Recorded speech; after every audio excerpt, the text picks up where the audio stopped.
I'm your host Nick Luce, welcoming you to this week's edition of The Oil Spill. Today is Friday, October 21st. The announcements for this week are: attendance appeal forms are at the AP office and are due on November 4th. Students that are interested in Model UN should see Mr. Hicks in room 117 for more information. Congratulations to our football team for making state playoffs. The playoff apparel forms are in the principal's office, tech office, and school store. All orders are turned into the school store by noon today, will be delivered by next week's playoff game. The class of 2023 is doing a fundraiser at Buffalo Wild Wings where you can use your fundraiser ticket and Buffalo Wild Wings will pay for 20% of your bill. It will be valid on Wednesday, October 26th. I'm here in the guidance counseling office where we'll be talking to Ms. Boyle about facing your fears. All right, thank you. Sports for this week. Today at 3 p.m. away at Davison is boys and girls varsity cross country. Tonight at 7 p.m. we have boys varsity football at home versus Linden. The theme is pink out. And then sports for this weekend, Saturday at 9 a.m. is girls JV volleyball away at Pontiac. This has been Nate and Nate of the sports segment. Let's go Oilers! Hi, I'm Mrs. Boyle. I'm one of the school counselors here at the high school.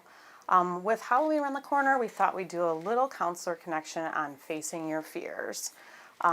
It's normal to have anxiety and fears. It's actually our mind's way of protecting itself from perceived danger. Avoidance is a common way to make those uncomfortable feelings go away really fast. When something is actually dangerous, avoiding can be really helpful and protective.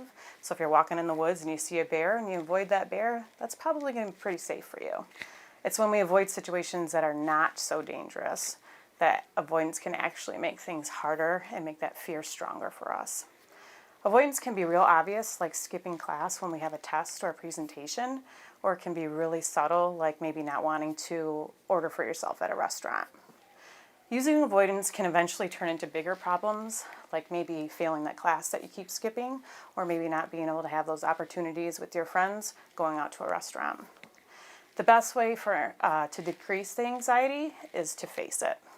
Here's a short video about how to do that and gradually face those fears to help you in the long term. Bees! Oh my gosh. We all have fears, but when does a fear become a phobia? It happens when your fear begins to get in the way of your life. For example, a few years ago I was installing an AC in my living room. I opened the window and saw a massive swarm of bees. I panicked, ran to the bedroom, slammed the door shut, and grabbed some towels to seal the space under the door because I thought the bees were gonna get inside and get me. I'm not allergic to bees, but I believed something bad was gonna happen. I called my wife and begged her to come home and save me. She did, but I was on edge for days to come after that, and I couldn't bring myself to open that window and install that AC. My wife ended up doing it on her own. I asked her to do it only when I was away at work. Kinda ironic, me having to escape to work to avoid my phobia when my job is to help people overcome their phobias. When you get anxious, your urge is to avoid a situation. While that makes you feel better, it keeps you from learning that if you stick with a situation, your body will adapt and your anxiety will come down on its own. The more you expose yourself to anxiety, the less anxiety you feel.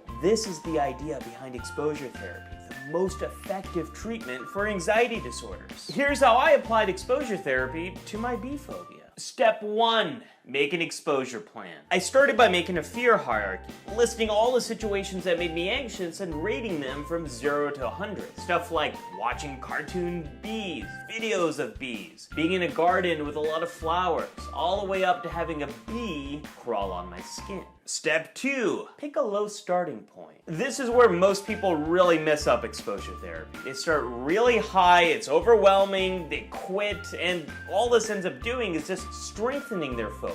Exposure therapy is like learning how to ride a bike. The first thing you do is get used to training wheels, not extreme mountain biking. I started my treatment with an exposure that was one step above what I could already do. Watch a documentary about bees. Step 3. Get bored of your exposures. Exposures work when you do them over and over again. Once you get bored, then you move up in difficulty. I spent a few months crossing things off my hierarchy, and I watched that scary video documentary over and over again. I'm ready to face real bees. My wife found a patch of flowers with lots of bees nearby, so let's go face my fear. Gosh, my heart is racing, and I have this fear that the bees are going to touch me and something bad's gonna happen. I know it's not logical, it's all emotional, and now I'm like hyper aware of what's going on. I'm gonna move towards the bees, sit with it, let my anxiety rise, come down on its own. I'm gonna give you the SUD scale. It's a scale of 0 to 100, how much subjective units of distress I'm experiencing. My SUDs are about 70. This is a pretty high exposure. When you're doing exposures, you want to be really mindful. You want to really experience it. You don't want anything to distract you. I'm gonna have a very specific, observable, and achievable goal. So I'm gonna wait here, and I am not going to move. My thoughts right now are this bee is gonna come straight at me. Oh gosh, my anxiety it's spiking every time they move. I don't know where they're gonna go, and that's what's really making me anxious about it. And these are really big bees. They're kind of like hairy. There's like 4 of them right there. My anxiety's come down a bit. I'm like at a 60. It spikes every time they move. Gosh. Oh man, that just went up to like an 80. I'm sticking with it. I'm sticking with it. It spikes, but I can hear him flying. But you know what? They're not really attacking me. I felt a raindrop and I thought it was a bee. The more I stick with it, the more I'm getting used to them flying. I'm able to tolerate this. I'm not jumping around as much. I'm kind of down to like a 45 right now. They look very hungry, like they keep going at these flowers. I feel like they want stuff, but they're not coming in after me, and I'm really surprised by that. My heart, it's still beating, but it's beating a lot slower. I think I'm ready to move a little closer in, and I'm gonna kind of... Okay, that was a spike.